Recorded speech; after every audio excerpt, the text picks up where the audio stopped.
topic is the infallibility of the Pope.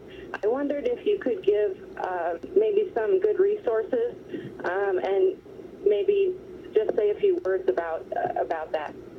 Oh, absolutely. Yeah, I appreciate that a lot. So the first thing, I think the most important thing to deal with on the question of papal infallibility is to say what papal infallibility is not. Okay, because a lot of people have a misunderstanding of the doctrine of papal infallibility.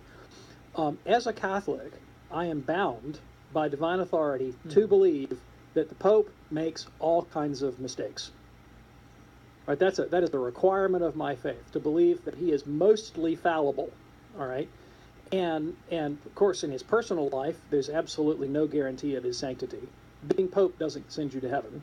All right, you know, Dante, the poet, depicted popes in hell, and that was a perfectly credible claim to make. You know, I mean, the weightier the office, the weightier the responsibility. There's no guarantee that the sanctity will come along with it. Okay, so you don't have to believe in the holiness of the Pope. You don't have to believe in the prudential judgment of the Pope.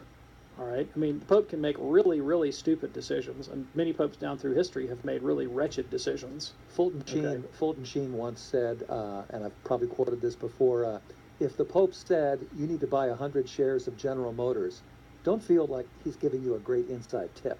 Right. Sure. So he can make prudential errors even about questions of church policy. So, you know, like popes in the Middle Ages might have decided, you know, whether or not to go to war with the King of France or make peace with the King of Germany. And there's no guarantee, there's no reason to presume that those decisions were guided by the Holy Spirit or not. And I think there's a lot of evidence from the historical record that sometimes they made some really, really dumb, you know, political moves. And that would even be, you know, that would also cover things like, you know, just because the Pope wants to promote a certain policy agenda, or he wants to move a bishop to a particular see, or even in the terms of the internal management of the church's own affairs, he can make really grotesque errors of judgment that have harmful consequences. And there's plenty of evidence from church history that popes have done atrocious things in that regard. I mean, there was a period of about 80 years where the Pope just got out of Dodge. He left Rome, went to Avignon, spent his time playing cards and hawking and hanging out with his nieces and nephews and practicing nepotism and drinking fine French wine. I mean, nobody is going to argue that those were good policy decisions in terms of managing the church, you know. No. And in fact, St. Catherine Siena got over to Avignon, gave the Pope what for, and told him to get his papal backside back to Rome. You know, I mean, you don't have to believe that. And you don't even have to believe that the Pope is necessarily right in his private theological opinions. Okay?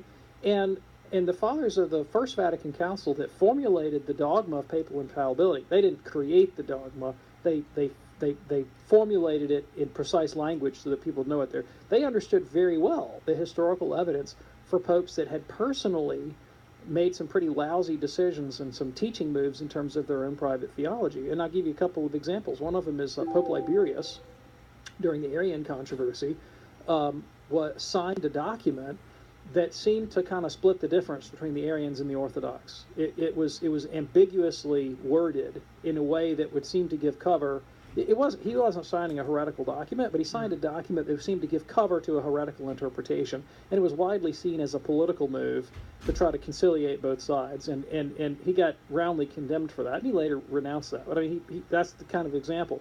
More egregious example would be Honorius I, all right, who actively promoted the heresy of monothelitism because he was trying to reconcile the monothelite.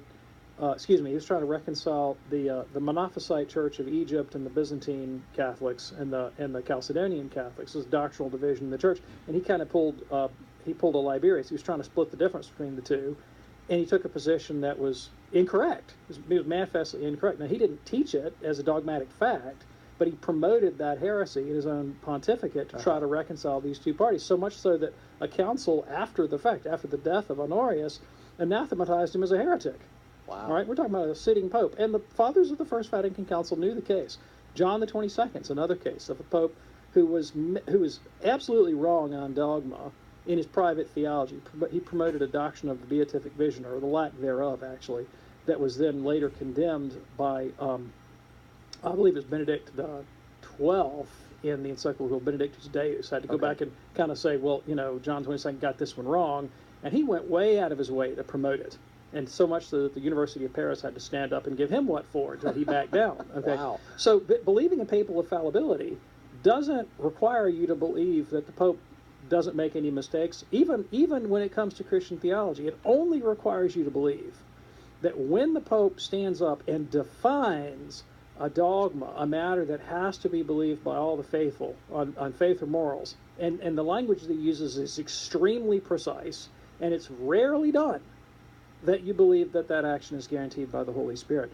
And the logic for that flows clearly from the words of Christ, who said to St. Peter, "You are Peter, on this rock I build my church, the gates of hell will not prevail against it. Give to you the keys of the kingdom of heaven. Whatever you bind on earth is bound in heaven, loose on earth, loosed in heaven." If Peter doesn't have the right to admit or exclude, then the promise of Christ fails. But that doesn't mean that Peter always gets it right every time he opens his mouth. Sure. Angela, we hope that's helpful.